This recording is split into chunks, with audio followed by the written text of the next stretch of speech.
As you probably already know, that when someone goes on Medicare, you have to have a prescription drug plan. That's what the Part D is. And so whenever you're on a plan, that plan will give you some retail options as well as a mail order option.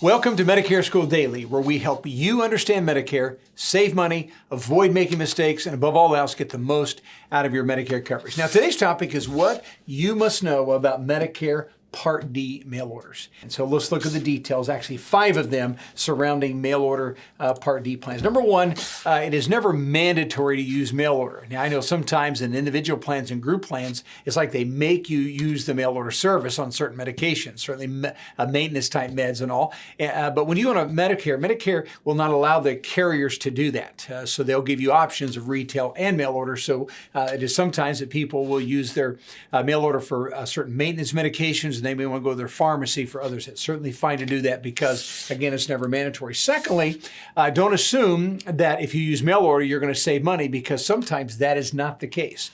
And the reason for that is because sometimes what will happen is when they structure the pricing, mail order pricing will be what we call standard pricing instead of preferred. Again, now sometimes it is cheaper, but when we're on group plans, individual plans, it's almost always cheaper, but not so in Medicare. So you have to make sure that you make a comparison between the retail cost versus the mail order cost. All right, number 3, the plan will choose the provider for mail order, meaning they will identify either maybe 1 or maybe 2 different providers that will actually fill those prescriptions on a mail order basis. And so you're going to have to go with the company that they select. So you can't say, well, I want to use XYZ because I've always used them for years. It's not going to work that way. The plan will identify who the provider will be filling the prescriptions by mail. And then number 4, as always, whether it's a retail or a mail order prescription, there can be quantity limits for certain medications. And certainly medications that are very expensive or that are addictive, you're normally only going to get a 30-day fill on those medications.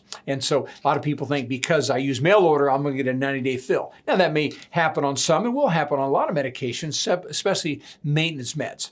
But again, if the medication is expensive or addictive, those kind of things probably will still be limited to a 30-day supply. So you may be on mail order, but you probably are not going to get a 90-day fill. You're going to get a 30-day fill. You just have to live with those restrictions because Medicare applies those to the plans. And then lastly, Part D plan can change annually. One of the greatest things about what we call standalone Part D plans is that you can switch those plans every year during the open enrollment period. That's October 15th through December 7th. Now, any plan we're on, we're going to be on for a calendar year, January 1 to 12/31.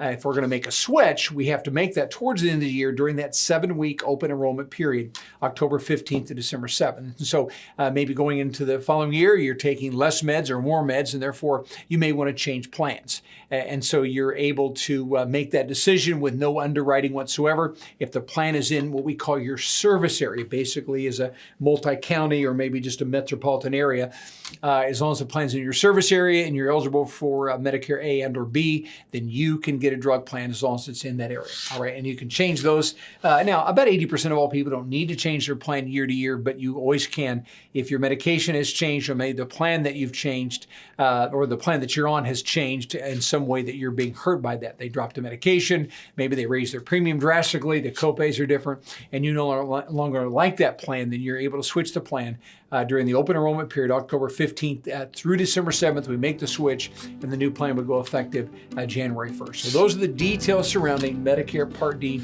plans if you're going to use mail order services. Hey, thanks so much for watching the video, and I do hope that it was helpful. Now, if you feel like you need to learn more about Medicare to make sure you're making the right Medicare decision, really the best way and the easiest way to do that is to go to MedicareSchool.com. That's MedicareSchool.com, and you'll be given the opportunity to click on Get the Free Workshop. We call that the Essentials Workshop.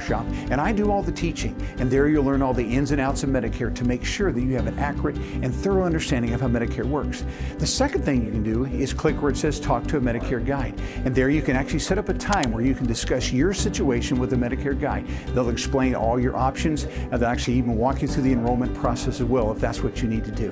And so go to MedicareSchool.com, watch the workshop, or talk to a Medicare guide. It would be our privilege to assist you further.